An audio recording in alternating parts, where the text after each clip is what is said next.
Hey everyone, welcome back to the Dietitians and Nutrition Support channel. A few videos ago, we got the chance to start talking about premixed parenteral nutrition solutions, and today we're going to evaluate how they might be used in 3 different cases. So each of these cases has some unique needs and things that we need to take care of, so we're going to make sure that we find the best possible solutions to provide to them. Recall that the way that you approach premixed parenteral solutions might be different than the way someone else does. So your answers might be a little different than my answers, but we're going to try and make sure we come to some conclusions that we think will fit our patient's needs. So let's go ahead and start with those cases.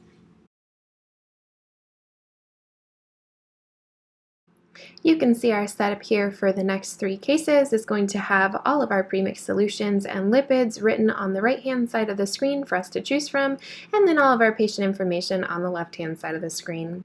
Note that we do have 3 3-in-1 solutions, solutions A through C, and then we also have a 2-in-1 solution, solution D, a great instance where we might use a lipid piggyback.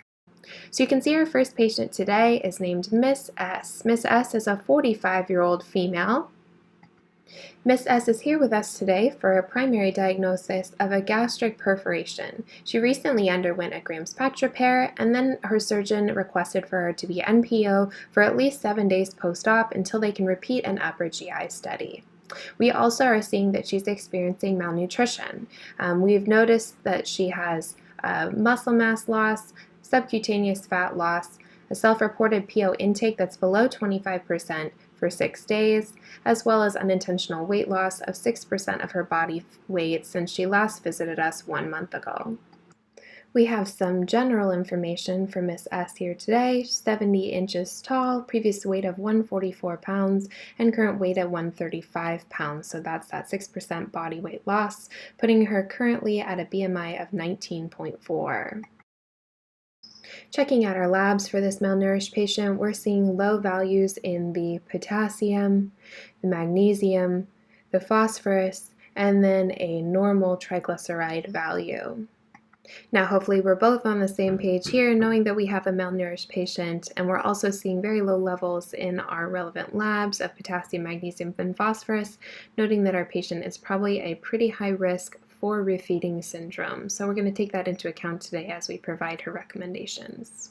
Looking at needs, in terms of energy, we're at about 30 to 35 kcals per kilogram, putting us in the range of 1848 to 2156 calories per day. Looking at protein, we're at about 1.5 grams per kilogram, putting us at a range of about 92 grams per day. In terms of this patient, knowing that they're pretty high risk for refeeding syndrome, one of my major concerns is the amount of calories that we're going to try and get to this patient. So knowing that we're not going to reach that 30 to 35 likely, we actually want to stay more in the realms of about 15 kcals per kilogram as recommended to start a malnourished and refeeding syndrome risk patient at. So if we're looking at about that range of 15 kcals per kilogram, really the closest bag that's available to us is going to be the premixed solution bag C.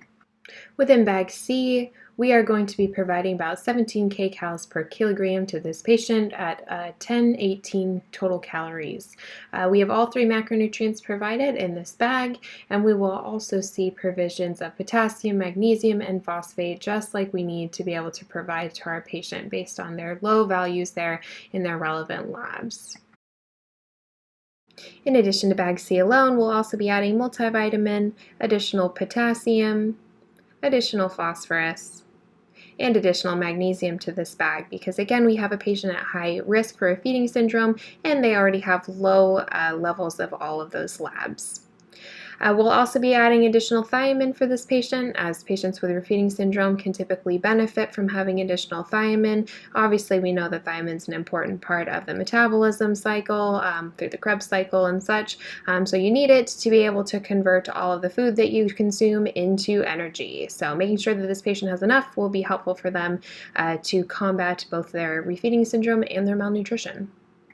For the long-term plan of this patient, once we can kind of get them out of the first few days of refeeding syndrome risk and allow for their electrolyte levels to be a little more balanced, then we can start to progress towards our actual goal of being able to provide a 30 to 35 kcals per kilogram. And to fall within that calorie range, we have a few different options. We could progress to a total of 2 of the C bags, those 3-in-1s, which would certainly get us into an appropriate calorie range, but it would still leave us a little short in terms of amino acids. So another option might also be to look at bag D, which is the 2-in-1 bag, has a little bit higher amino acid content. We could consider doing 2 of the D bags and then doing 1 of the lipid 1 bags to get her up to about 1864 calories, and that provides 96 grams of protein. So that puts us really close in terms of our energy and protein needs. So again, there's a couple different ways that you could choose to go specifically to provide enough calories, but you might want to make one choice over another to make sure that you're providing enough of the rest of the macronutrients and other things that you might be interested in for your specific patient. Moving on to our second patient of today, Mr. W is a 62-year-old male. He has a past medical history of Crohn's disease, including multiple revisions, and is now experiencing short gut syndrome, which has led for him to be on long-term PN, but he's actually admitted for an elective hip replacement, so we're just kind of taking care of him nutritionally while he's here. In terms of general information, height of 72 inches, weight of 181 pounds, been stable for 3 years, and putting him at a BMI of 24.5. In terms of our relevant labs, nothing too crazy, and his triglycerides are within the normal range.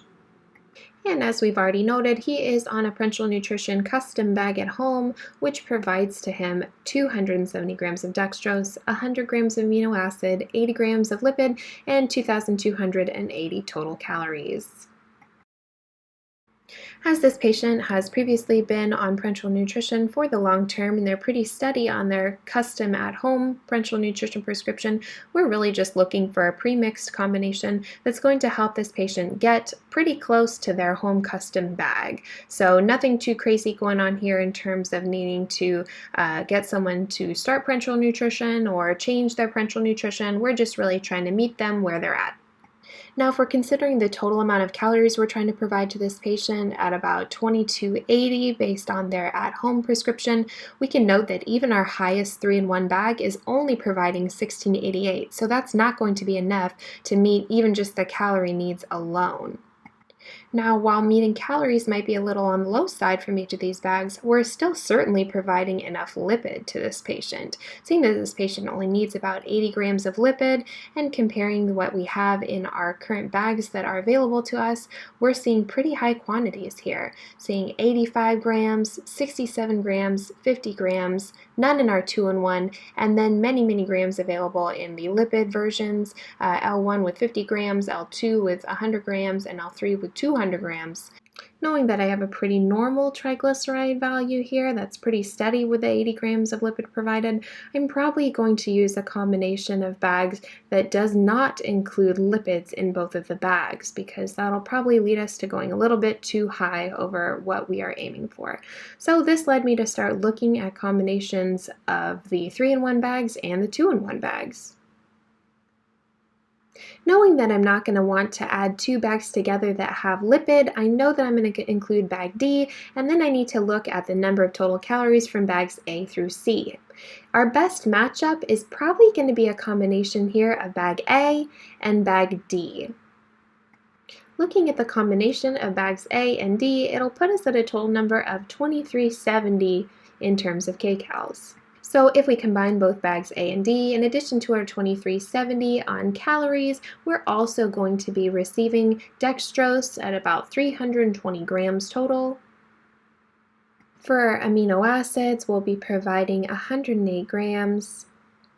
And for lipids, we'll clock in at about 85 grams of lipids, because again, they're only coming from bag A. As with most patients, we'll also be providing a multivitamin in this bag. So we know that this isn't the perfect prescription for this patient because obviously our kcals and our macronutrients do not align exactly with what this patient's custom parenteral nutrition prescription is at home, but we think this recommendation will probably be sufficient for them as they heal with us for the next few days following their elective hip replacement. If this patient was going to be with us a little bit longer, we may need to play around a little bit with what their recommendation is to try and make sure that we're not consistently providing in excess in terms of calories and macronutrients, but because they're with us likely for the short term, we think that this is probably going to be satisfactory. Rolling right into our third patient today is Miss T, a 36-year-old female that was admitted due to a crushed abdomen and an intestinal injury following an occupational accident.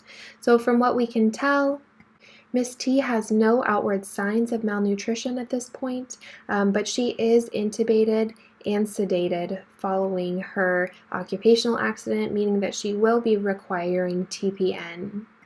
Beyond this, we don't really have any other further medical history for Miss T, so we're just kind of going based off of what we have available to us right as she presents in the hospital. We were able to get some general information on her, including an estimated height of about 65 inches, and we also got weight via bed scale at 148 pounds, which puts her at an approximate BMI of 24.6. In terms of needs, we've estimated those at about 25 to 30 kcals per kilogram, putting her in a range of 1682 to 2018. And for protein, we're probably aiming around the 1.5 grams per kilogram, which is putting her at about 101 grams of protein per day. In terms of relevant labs, we're seeing a high value for triglycerides, high total cholesterol, and a high LDL value alongside a low HDL value, which is obviously making her cholesterol panel of concern for us and probably indicating that we'll want to be a little careful as we provide our lipids to this patient. To ensure we don't provide too much lipid to this patient, I'm going to try and ballpark. If we give her about 1,700 calories, I want to max out no more than 30% of her calories coming from lipid. So that'll put us at about 510 kcals as our max amount provided from lipid.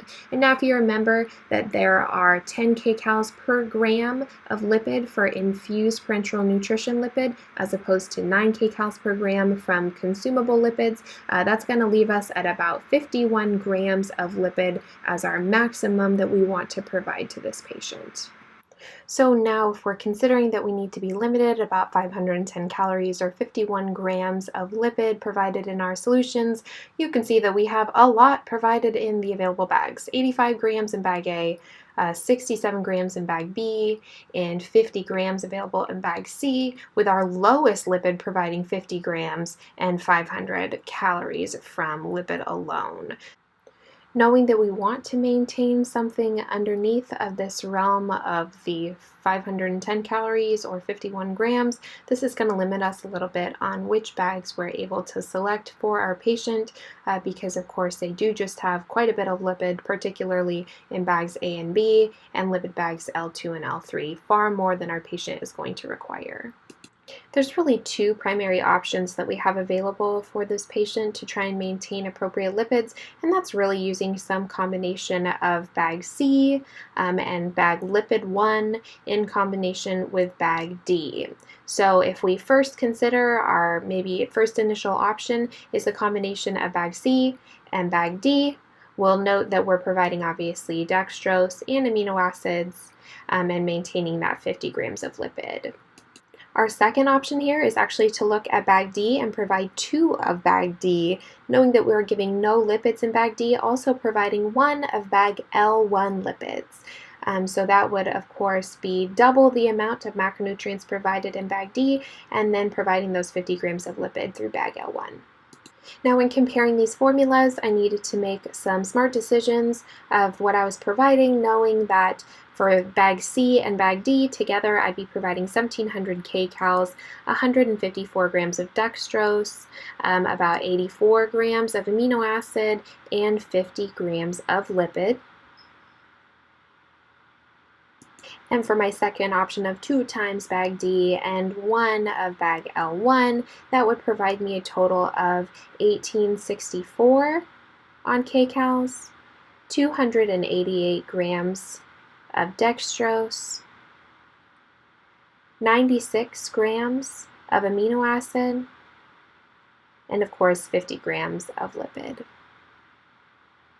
Now, if you're wondering which of these two options I picked, the winner was choosing to do a combination of 2 of bag D and not necessarily wanting to use bag C at any capacity. And the reason why I ended up choosing to use bag D times 2 is because it provides a more adequate number of macronutrients with 96 grams of amino acid, as opposed to in bag C when we're only providing 84 grams of amino acid. Knowing that my patient needs to get at 101 grams, it's definitely way closer if I use bag D as opposed to the combination of bag C and D. So knowing that our winning recommendation is using 2 of the bag Ds and 1 of the bag L1 to provide to our patient, I am considering doing a little bit of an alteration based on the cholesterol panels of our patient, and actually recommending we only do the L1 bag half of the time, at least for this initiation period, to ensure that we don't have crazy cholesterol panels in the near future.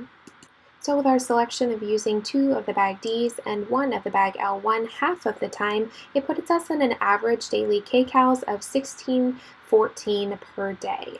This puts us a little low for our kcal range at 1682 as our low point, but I do anticipate that as this patient is able to tolerate the amount of lipids half the time, that we'll be able to transition them up to having this L1 bag of lipids on a daily basis.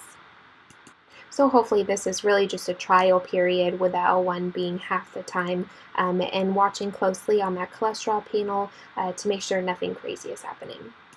And that's it for patient 3, doing 2 of the D1s, doing the L1 half the time, and watching to see how that goes with the cholesterol so we can hopefully get to L1 on a daily basis.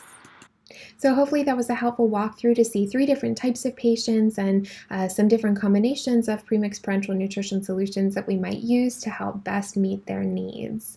Note that parenteral nutrition, and specifically premixed parenteral nutrition, is not necessarily one size fits all. So we're going to have to kind of mix around and play with the different bags that you have available at your institution to try and make something that fits perfectly for your patient. And note that there's not an exact way to do it. You might have a different answer than I do. And that's all okay. It's just based on the individual patient and the individualized care that we're providing to them. Also note that just because this is a premixed solution and it's already compounded does not mean that you do not need to follow this parenteral nutrition patient carefully, obviously following their lab values on a daily basis and making sure to make adjustments as needed. So hopefully this video was helpful. If you have any recommendations for future videos, please feel free to leave them in the comments boxes below, and we look forward to seeing you next time.